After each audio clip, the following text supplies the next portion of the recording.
NEIL SARFATI got involved with Scientology in the late 1960s when he was in his 20s, and eventually became a Sea Organization member and went to the Flagship Apollo with L. Ron Hubbard along with his wife at the time. He is one of the original Apollo stars, the music group that was set up on the Flagship Apollo and L. Ron Hubbard got involved with. He's got some great stories from his time in the Sea Organization and in Scientology, and he's an old friend of Janice, my co-host. I think you're going to enjoy this video. We're going to be doing several with him. Stay tuned.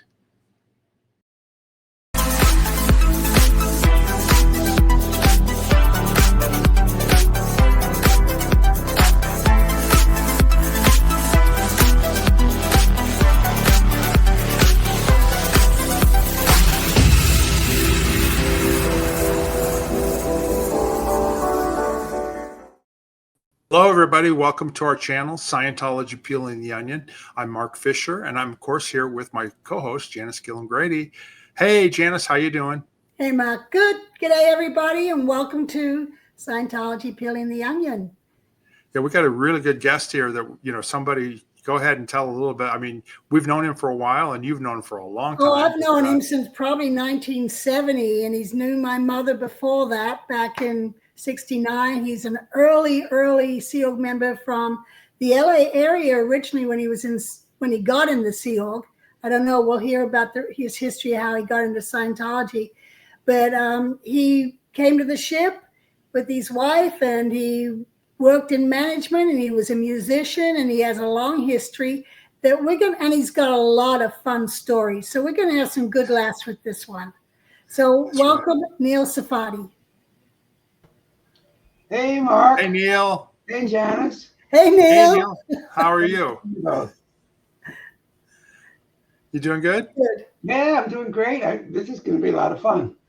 Yeah. Okay, great. Neil and I have seen each other over the years at various reunions and gatherings, and or I'd Cruises. go somewhere and would meet each other. Yeah, we've gone on cruises together. I've been on a cruise with Neil and his wife. That's That's right. You did. Yeah. Yeah. I forgot about that. We saw each other recently at the celebration of Mike Render. Yeah, that's right. We did. Yep. And before that, Carrie Gleason's. Yes. Yeah. And Neil, you're retired in Miami area, right? That's right. I am. I just passed 80, and that's my age, and I feel fantastic. It's all that auditing, Any wonders. No, that's a lie. How did you get involved with Scientology and when? I was living in Dallas, Texas. I was getting married to a local lovely lady, and I met a guy named Rick Hall, who has been my biggest downfall ever. Rick Hall was a neighbor, and we were smoking a lot of pot. And I was a corporate guy in a textile business. And when was this? When was it? This was 1968. Okay. I got married in May of 68, moved to San Francisco to Tiburon with my wife, but I was heavily into Scientology at this time and very lost, because of Martin Luther King's death and Robert F. Kennedy's death and the Vietnam War. I was supposed to go in, but I didn't. Thankfully, that's a whole other story, how I got out of going to the Vietnam. But, and he came up to San Francisco, and stupid me followed him. He says, "Oh, the world's coming to an end unless you come and join." So I walked out stupidly on my wife and knew that I thought this was what I had to do, and came down to LA. And at that time, they just got started with ASHO and AOLA, and I joined the Sea Org at AOLA. Yep. We need to not use the abbreviations unless we clarify it, because we've got people who don't know that AOLA means Advanced Organization Los Angeles, and ASHO is American Saint Hill Organization. So Okay. we need to just clarify that as we go. Okay, so you have American Scientology Organization. This is where heavy training programs were. These were really long training programs where hundreds of people at that time would study the ins and outs of how to be a Scientology counselor. AOLA stands for the Advanced Organization Los Angeles, which is where the higher levels of infinite power is supposed to be bestowed on you for taking these magnificent courses. And you will then be able to go to Paris and drink coffee out of your body without. That's right. So, Neil, let me ask you a question. What was it that attracted you to get involved with Scientology? Like, did you read a book or what? I mean, how did you like go, well, oh yeah, let's get involved? Okay, it was just a combination of things that it was scientific. I was already studying Buddhism and Taoism and Taoism and other Eastern philosophies about being spiritual and being able to shed this body and move on to another body. And Scientology was professing that you could do that all in one lifetime, that you didn't need to sit under a Bodhi tree and realize these potentials. Not knowing, sorry. Was it Scientology that helped you get off the pot, or that just, Nah, okay. that was horrible. I stopped because I just did. It wasn't, it wasn't like pot was addictive. It wasn't like I was taking heroin and needed Okay. some, pot and hashish and any of that. It was, here I am. I still smoked some for a while. It didn't affect me until someone said it did. And so at that time, that's what I believed. I said, geez, this is really interesting. And the problem, I look at it as the problem or not the problem, the people that were in it. Of course, this is not Hare Krishna where you drum and drum beats. This was not the Moonies where 900 people get married at the same time. These all look like business people. They all look like, and they were truly interesting people. Yeah. You're not talking, we all look back. What type of people? You had college students, you had painters, you had a lot of musicians. So, and artistic types. At that time, Amanda Ambrose was in the 68 was big. A guy named, a great piano player has passed away. I can't think of Chick it. Corea? No, Chuck was Mario Feniger? No, this was a jazz piano player. I'll think of it. I'll remember his name. He was playing always at the American St. Organization. Uh-huh. Just a terrific musician. So you're meeting all these interesting people, and I'm a musician, and I'm searching for answers because that's what you were doing in the 60s. You were searching for answers. You were looking for things that were to answer certain basic questions. Who am I? Where did I come from? Where can I go? Can I better myself? Is the civilization fucked up? Whatever. So that was what got me into it. So when I was down there, I was working at the American St. Organization for a little bit, but I was running out of money. And so the answer came to, and I wanted to be more 100% involved. So at that time, the Advanced Organization, which I think was Captain Bill at the time. Yeah, there I am in my Space Cadet uniform, fourth from down from the right. And then there's Yvonne, Janice's mom. She was the commanding officer at that time, and then Captain Bill took over from her when she started Celebrity Center. Right. I think before her was Judy Ziff, but I'm not sure. So Janice, who are a bunch of people in these photos? You got the people. You got Jeff Levin, an old great friend of mine, sitting down in front of. He's all the way on the right, and then you got Al Rabisi. His son he's still in, and his son's a famous actor. Yeah, Giovanni. And then onto Yvonne's left is Robbie Levin, just a wonderful guy. And that's a whole other story of a movie these guys put together, of Brothers Broken. Yep, we interviewed Robbie. Oh, you did? Yeah, we Yeah. still got to do Jeff, but we have interviewed Robbie. It was a great interview. Well, these are great people. And so Yeah. you see people like this, and you go, and that's where I'll think of the word in a minute. And where your contrary thoughts are getting screwed up, because these are great people. Then you get what's wrong? Well, there's something wrong. So you justify it by the people around you. They must know something that I'm missing. Yeah. Very true. Cognitive dissonance. Yeah. So where it's a dissonant chord that's occurring when people say something, and you go, "Wow, Hubbard said this," and then you go, "Well, wait, it's got to be justified." So we all been through that. So the cognitive dissonance is a real phenomenon that really screws up your brain. Yeah, and then Neil, let me ask you. Obviously, anybody who met Janice's mother, Yvonne, I mean, they would fall in love with her immediately, right? That's an understatement. The problem was that she totally was dedicated and didn't see her kids, and Yeah. she was totally dedicated completely. I mean, she was the epitome of glowing things. She was what people thought Scientology should be. Right.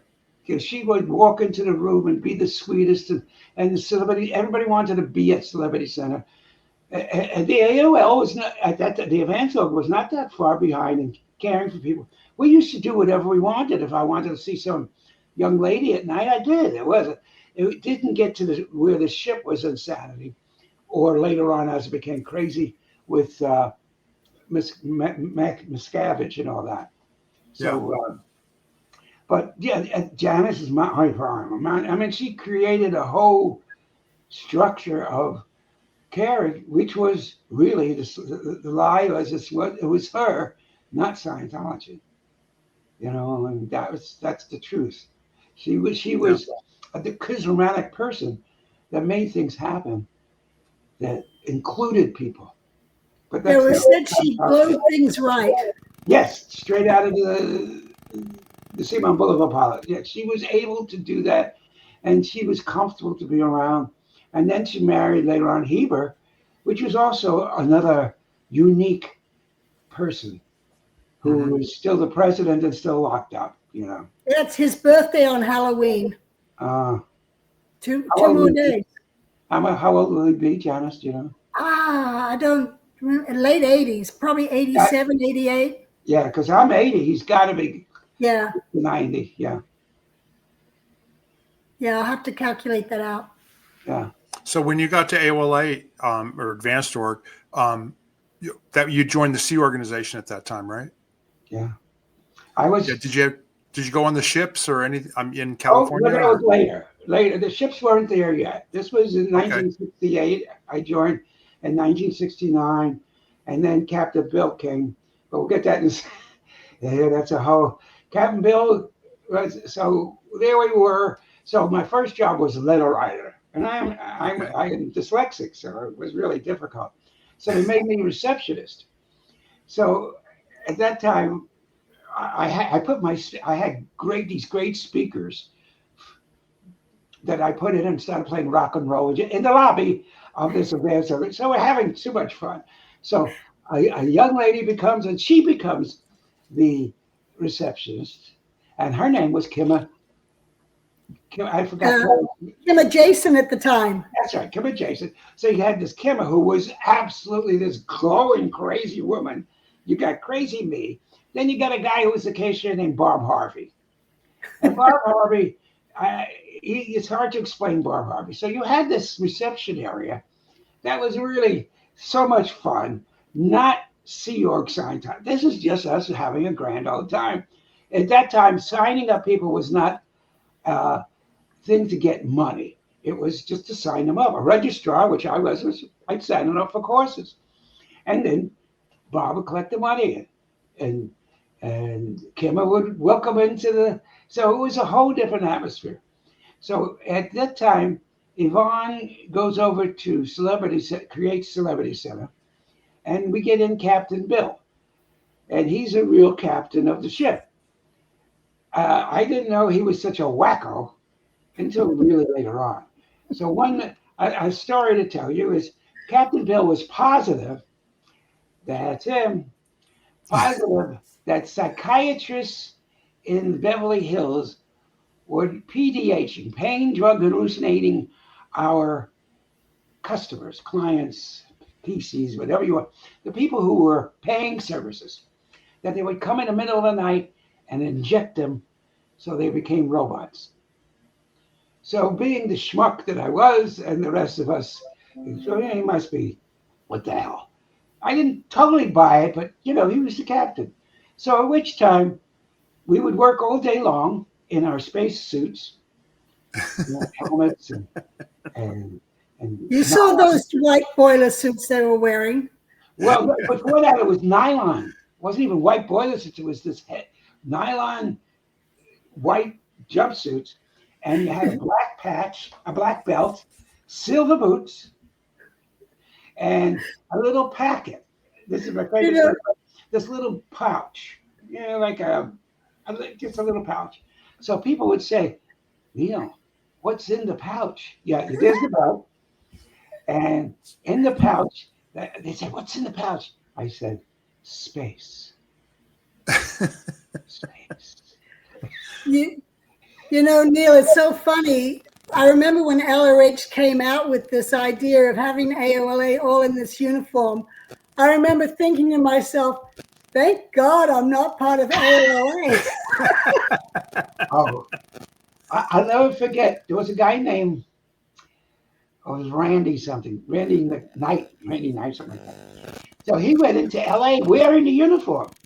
But, he went into Hollywood wearing it to go to dinner or something like that. He's wearing this stupid goddamn uniform. But in with LA, the hard hats, Hollywood, with the helmets, with the helmet. And they thought he was coming from a movie set. So no one bothered him. They thought he was coming, what else? Look at it.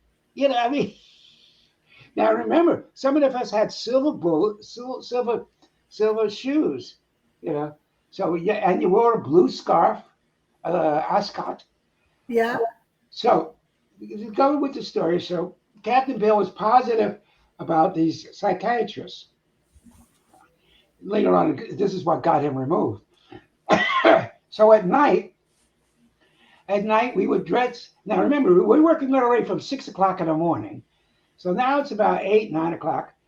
Captain Bill says, okay, everybody in black clothes. So we all get dressed in whatever black clothes we could borrow or wear or whatever. And we would meet on the street.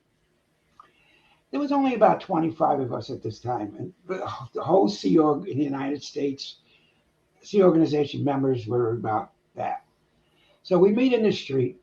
He says, okay, now, when I say scatter and do this, you run and hide somewhere. Okay. So he said, scatter! And we would run and hide.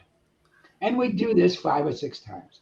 I could only imagine what the neighbors in the neighborhood thought these crazy motherfuckers were doing. So at the end, he says, okay, I want everybody to find a hiding place, and I want you to look out for these people, these psychiatrists. So I, smart, as wise as I am, I went down into the garage, and there was a person, Margot Clark, who was a parishioner, had a Corvette, and she didn't lock it. So I got into the Corvette, and that's where I watched from. And of course, within moments, I fell asleep, which was not okay. So I fell asleep, woke up before the time for me to get up, which was great. And I didn't say anything, but that was the crime. You're supposed to be there watching for these guys. So that's how my first impression of Captain Bill, at which time he got recalled back to the ship for being crazy.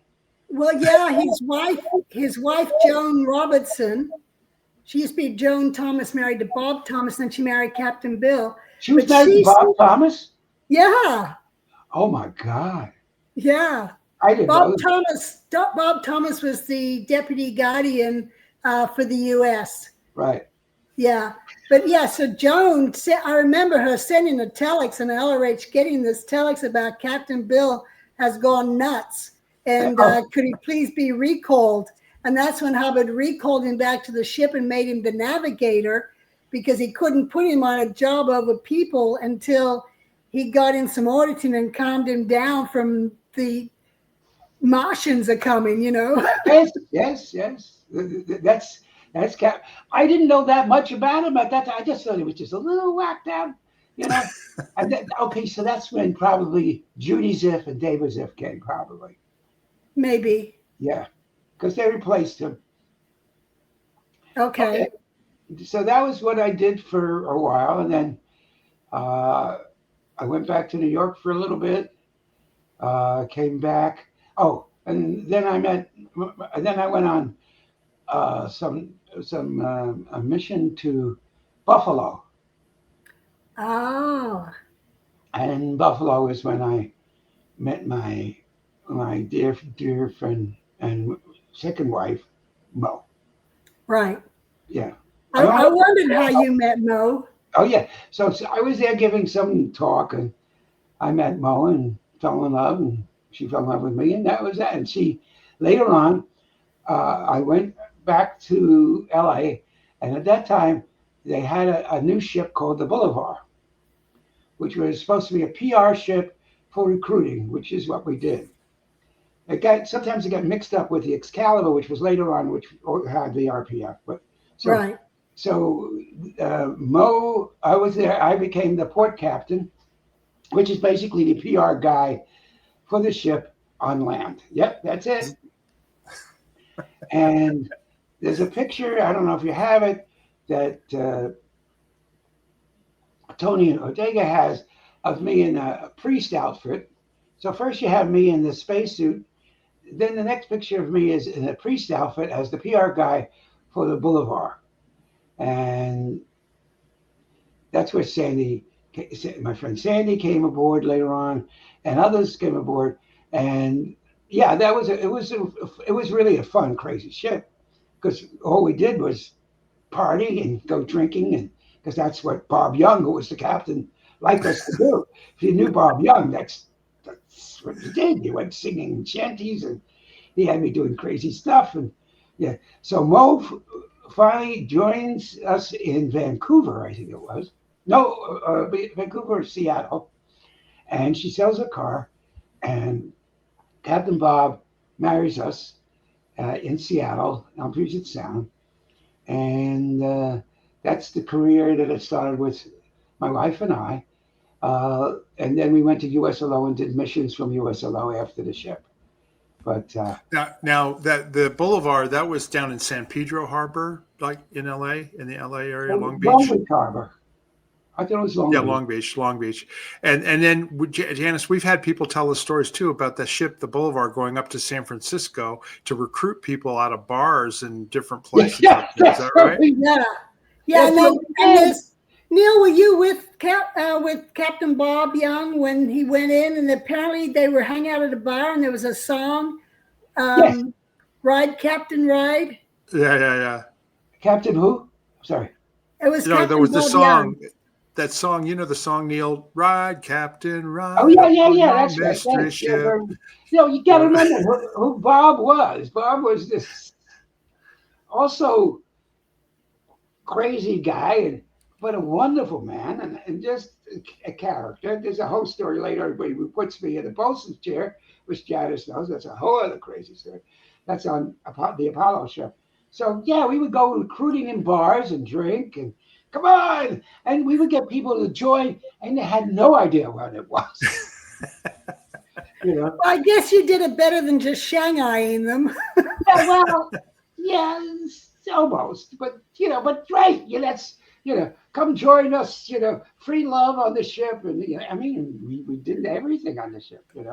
Right. Plus, this is the late '60s, so it was like we're here to save the world, right? This is now very idealistic. 70s. Yeah, still. 70s, but still, we're going to save the world. Yeah. I got married in 1971. Yeah, well, what was going on that time? Vietnam War, the Iron Curtain was up. It was like a lot of, because I remember Kimma telling me it was like she deserted her daughter to join the SEAL to save the world because of what was going on. Yeah. Yeah. Kim and I have the same story. I miss her. She was such a wonderful person. And so Kim was she from South Africa? Rhodesia. Tall, beautiful, great looking, just a wonderful person. Yeah. We're talking about Kimma Douglas, right? Kimma Douglas. Yeah, Kimma Dunleavy, Kimma Douglas. Right. Yes. She married Mike, and who was also a great guy. I mean, there was so many interesting, fascinating people that kind of rationalized, well, you keep on going with that cognitive dissonance. You go, I don't know. I mean, one of the things that bothered me was, you can't keep an open mind. And I'm going, of course you can keep it. But Hubbard didn't want an open mind. He wanted a closed mind. So that was that. Neil, let me ask you: Did you get very far on the bridge in that time period at all? Up to OT3, I did the magical. So you did like your grades and all that, and got up to your clearing course. I did Well, that. you were in Los Angeles before you went to the Apollo. Yes. Okay. So I was already OT3 by the time I went to the ship. Okay, and then did you do any auditor training or anything like that? Oh yeah, I got really high up as an RPF auditor. Read it, drill it, do it. Yeah. I was always on the PR side and always in the marketing side. One of my great jobs was Bright Ideas in Charge. What a great! I used to love Scientology titles, Yeah. So I was a flag surveyor, Bright Ideas in Charge, and I would be in charge of marketing and create surveys. And I named things like the integrity rundown, and the one I did with Mary Sue called me to her office. Mary Sue Hubbard was Ron's wife, and then a young friend named Robin Rose. She was in charge of marketing, and I came up with a consultant. What was it? Service. Okay, so at that time, the word register. Flag service consultant. No, well, it was just service consultant at that time. Okay. This is in 70 something. So what was happening is the word registrar was becoming a dirty name. People didn't want to be bothered because when they hear registrar, oh my God, that means they want money. So they go, what should I do? I said, well, we need to recodify it. So we recodify the name. And I'm sitting on the floor with Mary Sue Hubbard and Robin in her chair. And we're just joking. I said, okay, we're going to call them service consultants. So, he said, yeah. I said, then it sounds a little bit more of service. Yeah, more friendly. What? More friendly. Yeah, less frightening is right. And also, it looks like you're going to give them service, which was also bullshit because you're still going to ask them for money. Right. So, just a different looking way, So that was on the Apollo. So, my wife and I got called to flag, and so. You're talking about Maureen, Mo? Yeah, Mo. I just call her Mo. Just, we keep her low profile, and so we go to the ship. Hold on. So when did you get called to the ship, and how did you get there? That's always an interesting story. I got there from LA. It must have been early 1972. This is before Hubbard went to Queens, New York. Right. I was still on the ship. I met Janice and the others, and Mo and I became friends with a lot of the people on the ship. My first job was mission operations, which basically is sort of running these missions going to different parts of the world. I was working for a guy.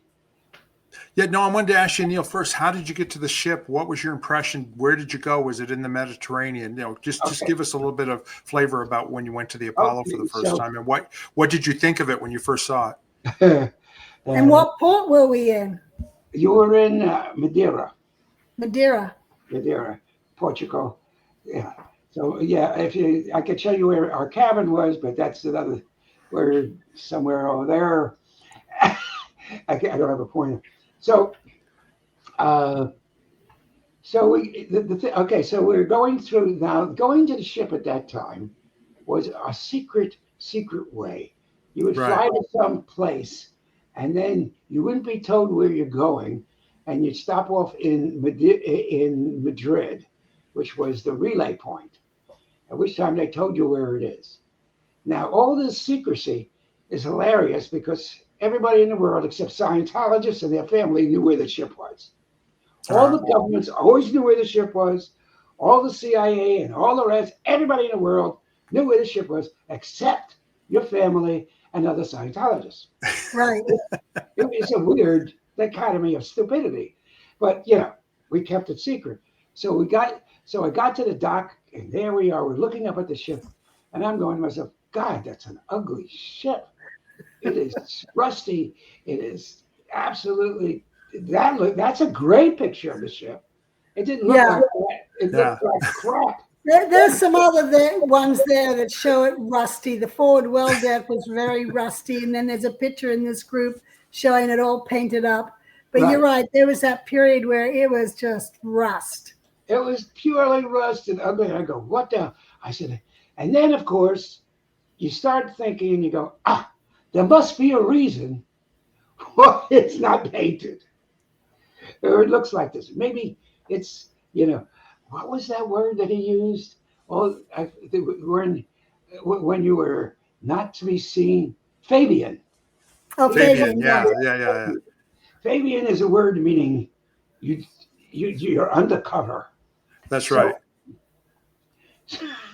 So we got, and because we were married, we got a cabin in what is known as B deck, which was plywood walls, and it was ours. We didn't have to go to the dorms, which were smelly, ugly pits of places to live, and so we had our own there. So, getting back to the story of my first job was this mission operation for John Howard's. No, I'm sorry, John Howard's not one of my favorite people in the world. He let me hang that. So there I am being assigned to this. I absolutely knew nothing about what I'm supposed to do. But in the world of Hubbard speak, since you lived 9 billion years and have done every job that ever existed, you must just recall and it will come back to you.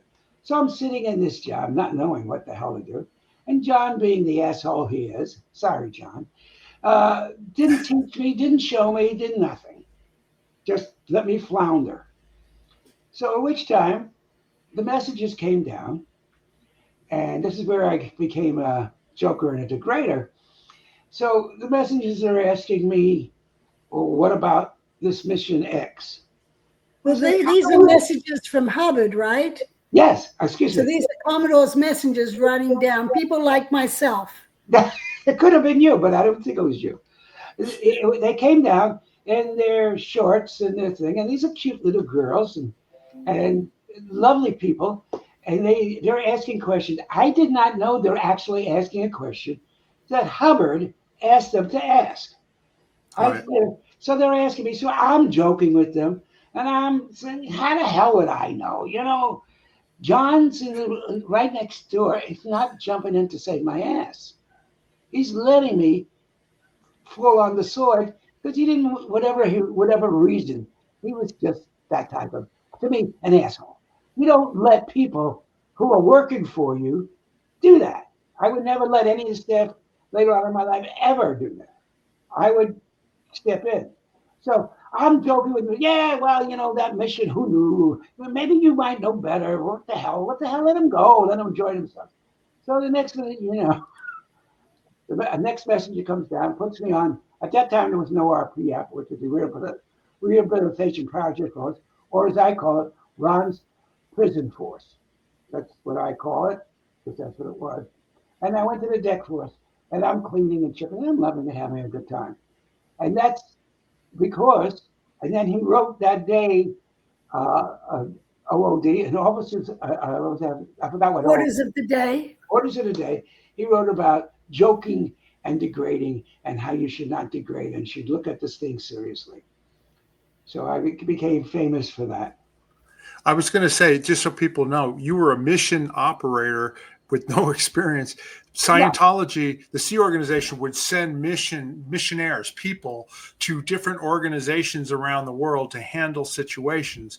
And then your position as a mission operator is you would receive the telex of what they were doing, and then you were supposed to give them their next orders or keep them on their mission orders to carry on and complete it successfully.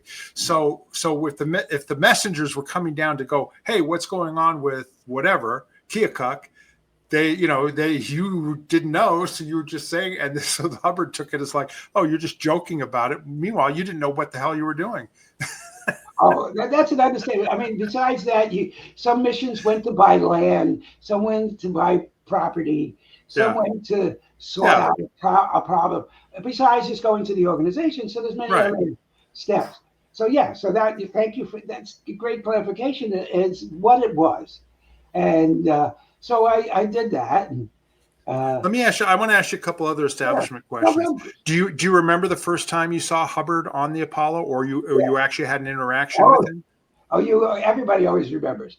So he was in the outside his dining room where the piano was, Janice. A deck on the A deck foyer. Right. So he's talking to a guy named Stuart Moreau. We've had Stu on the show. And I've got a picture of Stu. Hold on. Here he is. So that's Stewie.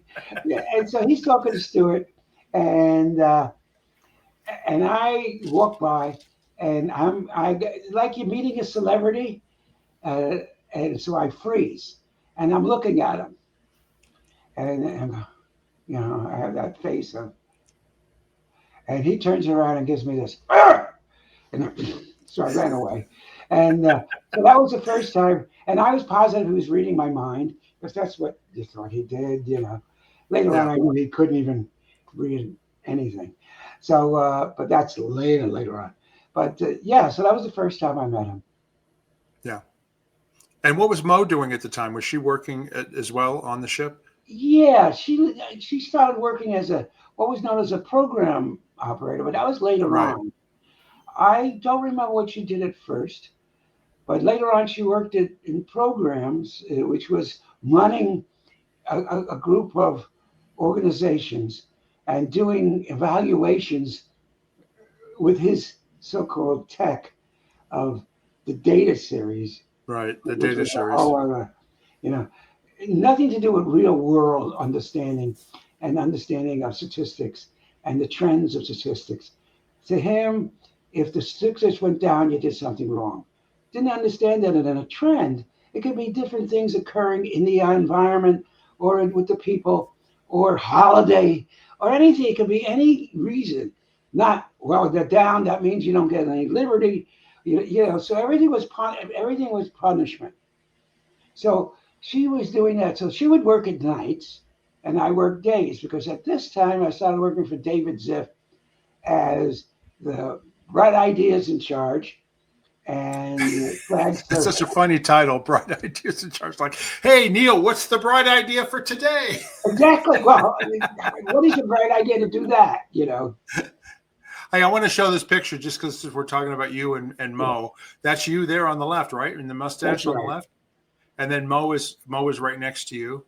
And then who are the other two people? The other one is my first cousin, Margot, and her husband. This is in Curacao. Margot had I haven't seen Margot in all my life. She was part of the family that we weren't part of. And she was my first cousin, and she saw my name. This is when the band was playing, and we're playing on Curacao, and she sees my name. So she shows up with her husband, there's two rabbis on the island. He was one of one group called the Ashkenazi group, and the other one was Sephardic, which I am a Sephardic Jew. So they show up at the ship and ask where I was. So I'm coming back. I was sleeping from a gig the night before. So I come up on deck, and she says, "Hi, I'm Margot." I said, "Okay, I'm your first cousin." And then I remember, I know who she is. So at which time now, how do I explain to her who I am, what I am, and what we do there? So I think I met with Laurel Watson at the time. And we discussed that I got to tell them the truth. You can't lie to them because it just wouldn't work. So they knew who we were. And so that's, and so we went to the port several times. So Neil, I have a question, and that is, when you got off the deck project force after being busted from mission ops, did you then become the bright idea in charge at that point? Yeah. Okay. Well, for some reason, the first thing I did, I guess it was from David Ziff. I was in charge of pushing a book called Jonathan Livingston and Seagull.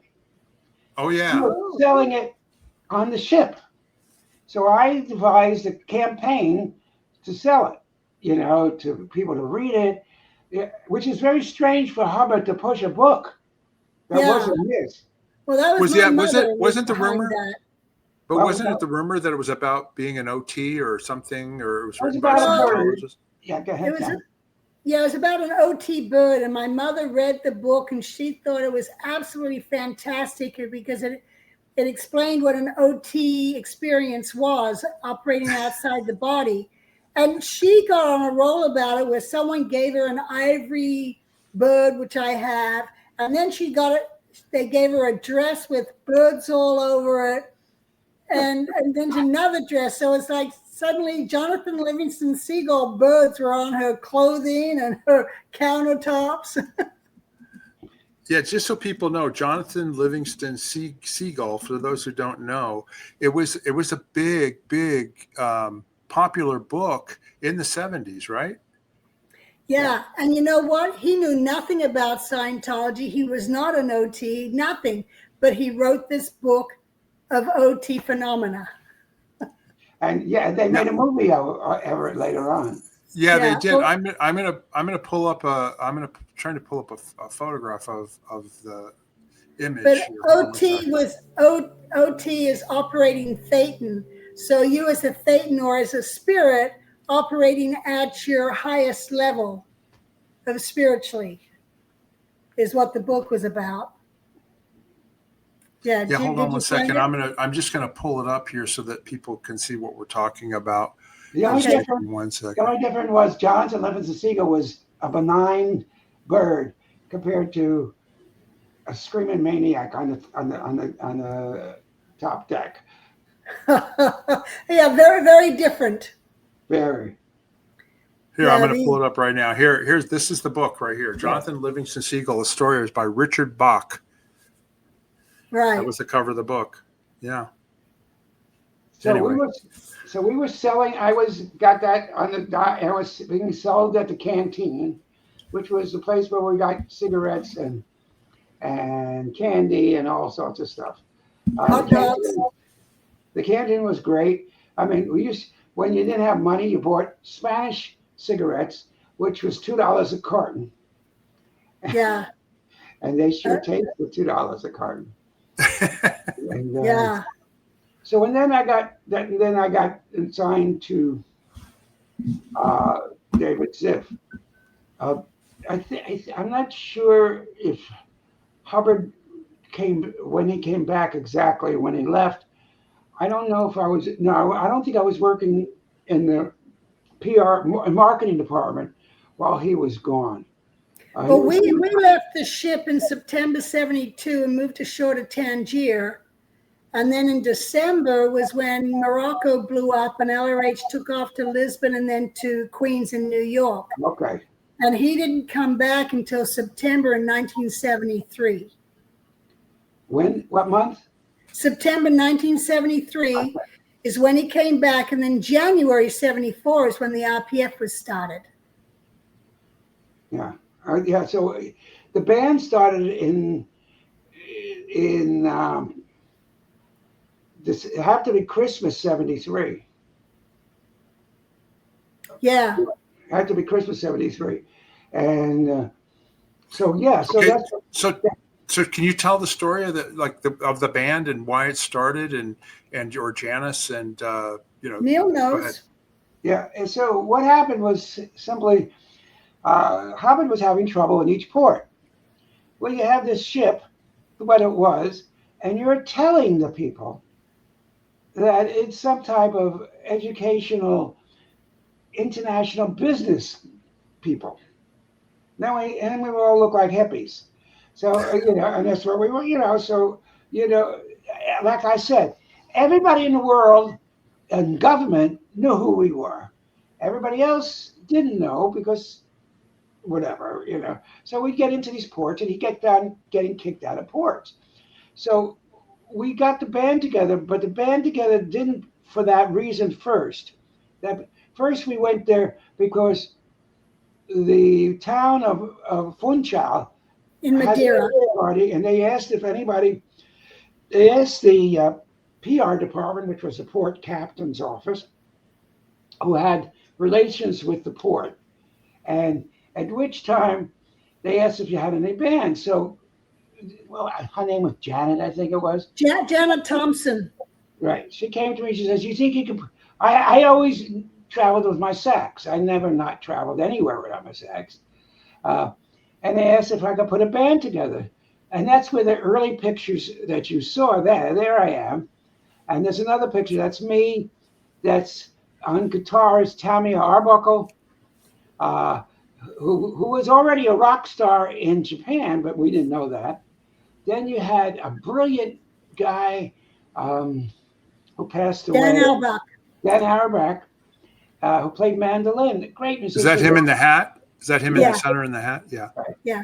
And then you get your good old buddy, who you've interviewed many times, is Mike Goldstein.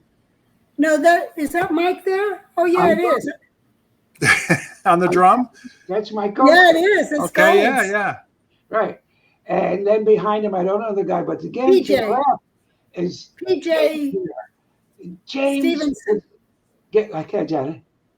He was a character of characters, a great auditor, brother of Fred Hare, who was in charge of Snow White, which is a whole other story. James Hare. James Hare was a brilliant flamenco guitarist. And so there's another picture, I don't know if you have it, with Luton in it. I'm having lunch with Luton on Friday, by the way. Oh, give him my love. I will. Yeah. And so yeah. So Neil, you played the saxophone like from being from a kid through high school and all I that? was a professional. I played in studios and stuff like that before I joined and came. Oh yeah, I already did a single. I produced a single when I was 16, so I was already a professional musician, and I knew about recordings and all that stuff, which is getting me crazy later on when Hubbard started recording, but that's a later story. Yeah. So yeah, that's me in an outfit.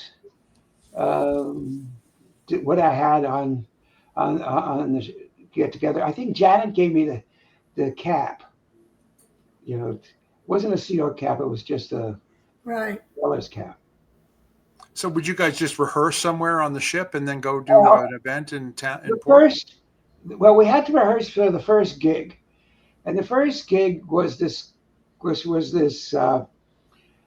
playing on shore in Madeira for Christmas, and it was Luton, myself, Tamia, Craig Ferrara, and at that time Charlie Rush.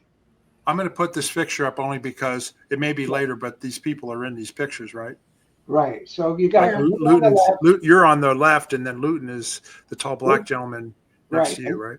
And below is the late Billy Potter, who Billy was the sax player for Big Mama Thornton. And Big Mama Thornton was known because she was the first one to record Hound Dog. And anybody looks at Big Mama Thornton, she was in the movie that came out not too long ago with Elvis, about Elvis Presley. There's a whole section about Big Mama Thornton, about the Hound Dog.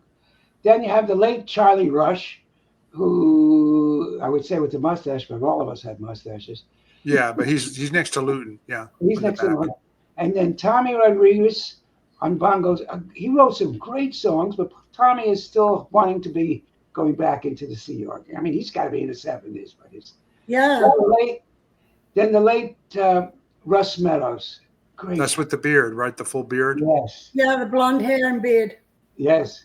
And then Craig Ferrara, who Right. was a great guitar player, but he's still part of that insanity. He's still in Scientology. Yes. And then you have a Kenny Campbellman. Kenny Campbellman, who was a 13 at the time, a brilliant flute player. He should have not been on the ship. He should have gone to the Juilliard School of Music. He was that great.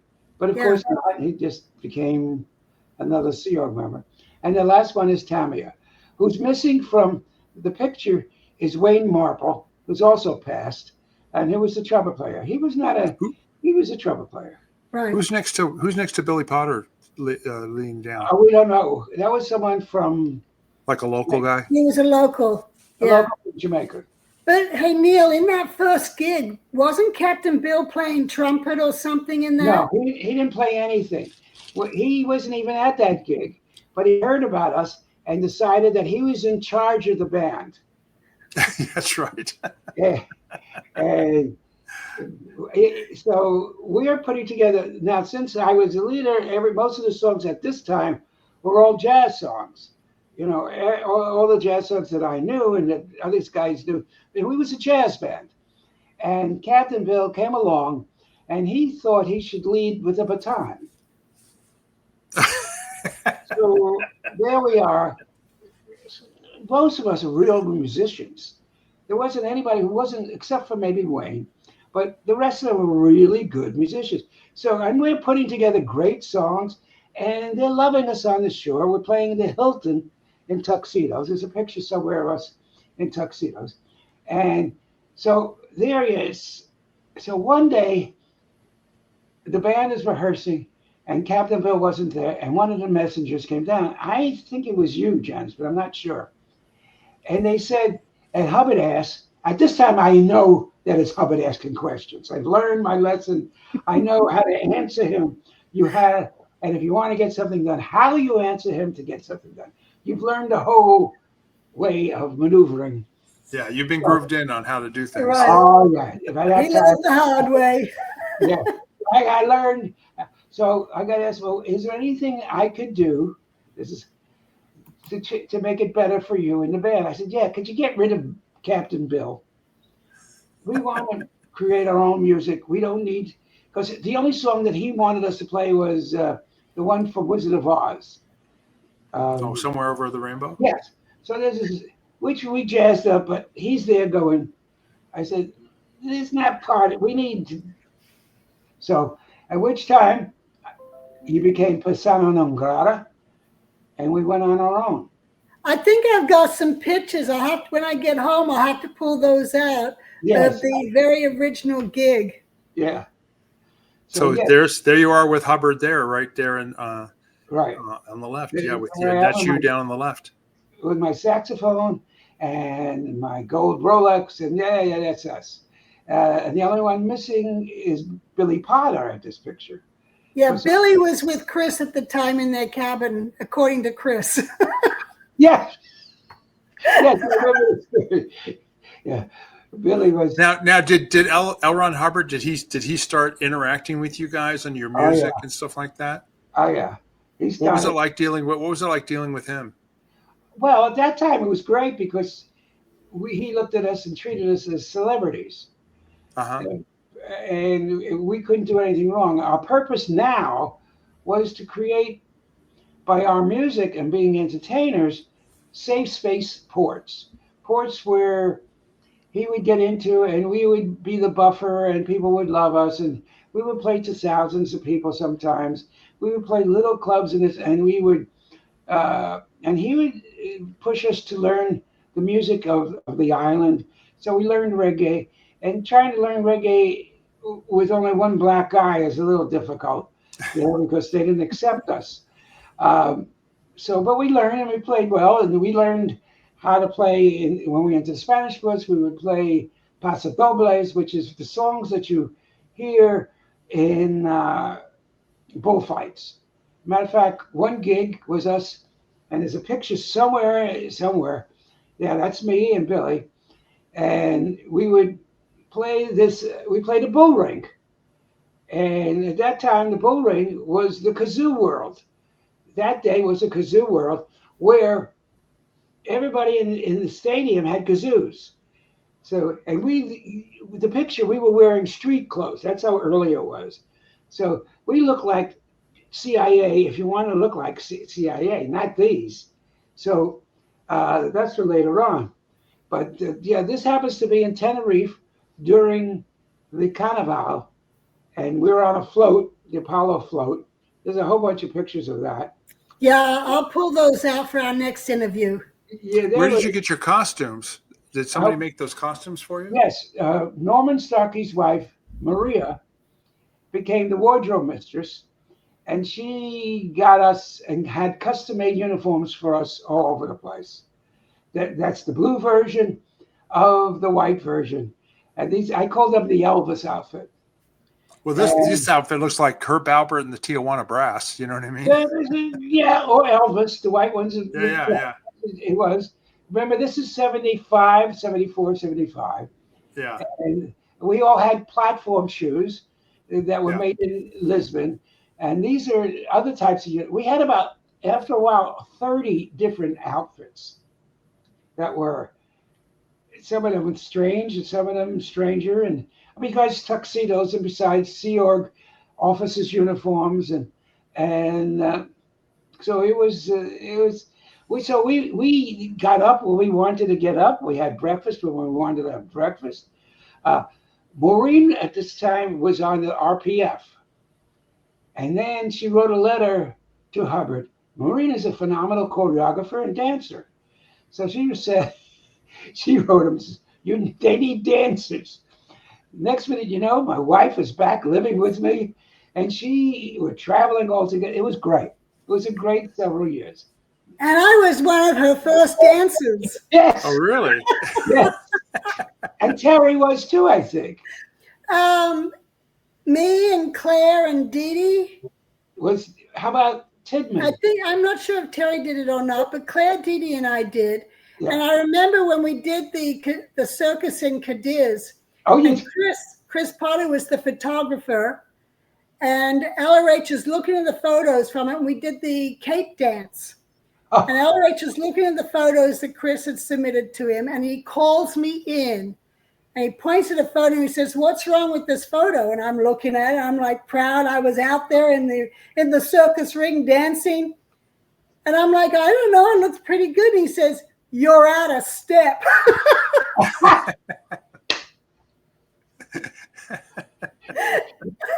we did bring. What was great about us as another offshoot, besides trying to make portrait, we distracted Hubbard from what he would do to the crew and destroy them. So and you had so that became kind of like a sort of a relief for him, or something like a side thing that he could do, like a hobby almost. Yeah. Well, he had a car accident. He had a motorcycle accident, and he was on a lot of pain drugs. So we became his distraction, which also became a distraction for the ship and staff, which would, even though we would keep them up all night long playing, they understood that, okay, he's not on our case. He's not on our head. He's not bothering us. This is great, Where did you guys rehearse on the ship?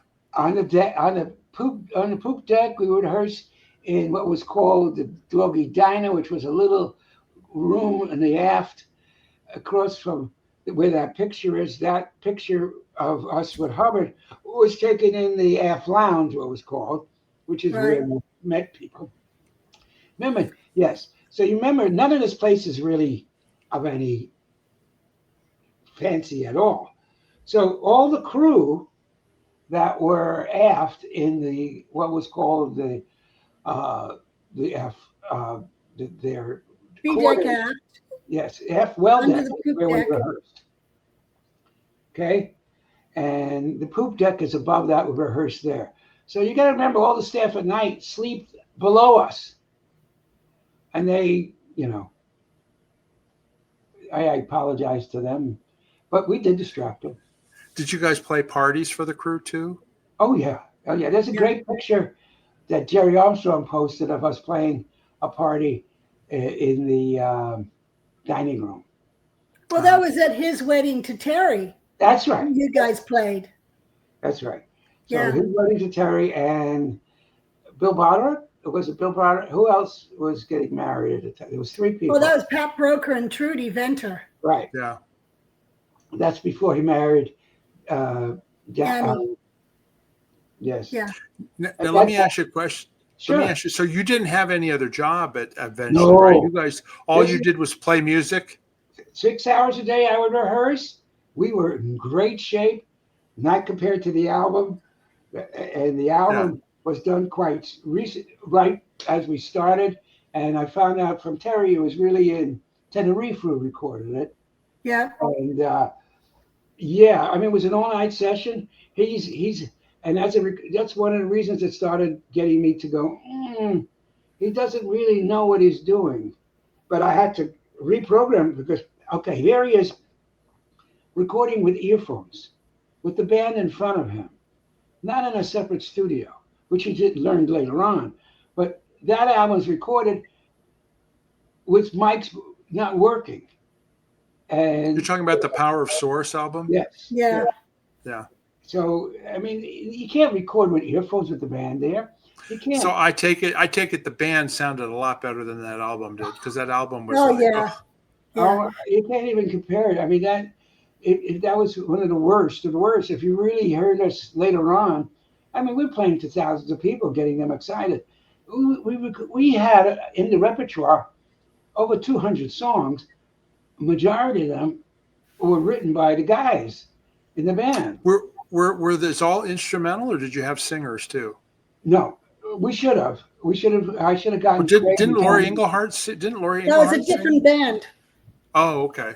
All right, so we're going to come back next week and do another show with Neil, and we'll talk more about your time on the Apollo, and then in Florida and leaving the Sea Org, and we got a lot more to discuss with you. So we'll have you back next week. Okay. Great, thank you. Great. In the meantime, we have to mention Janice's Outback Natural Complete Liquid Multivitamins. We put a plug in every week, and people are buying it, and it's selling like hotcakes. It's the hottest complete liquid vitamins in the world. Everybody's talking about it. Everybody's talking about it. Everybody. Anyway, order your complete liquid multivitamins down below.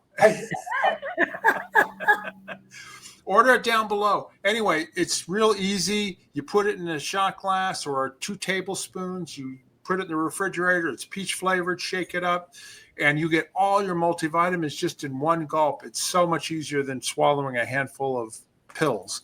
So anyway, you can order Janice's Complete Liquid Multivitamins down below. We've had several people order it, and we've gotten good results from it. Right, Janice? We have. I've got a lot of compliments about it. And people are having good success with it. So thank you, everyone. Yes. Everybody's talking about it. Complete liquid multivitamins. Okay. Mm-hmm. Anyway, so we'll mention that there. The next thing I want to mention is, if you haven't already, please subscribe to our channel. Hit that rock slam that button. Slam it. Hit that notification button so that way you know when our next video is coming up. And we appreciate everybody who's watching our shows. If you have any questions or comments, please go down below. We read them all and we will answer them. Neil's got a lot of stories. We haven't even scratched the surface yet. But if you've got questions for Neil, put them down there and we will ask him on the next show. And if you'd like to support our channel, you can buy us a coffee. There's a link in the video description. Click on that link and you can donate money to us, which helps keep the channel on and pays our expenses. So anyway, we appreciate our supporters. Have you guys got anything else you'd like to say before we end off the video? No, it's a joy to be with you guys. Thank you. It was fun, Neil. Okay. Until next time, everybody. Bye-bye. We'll see you. Bye.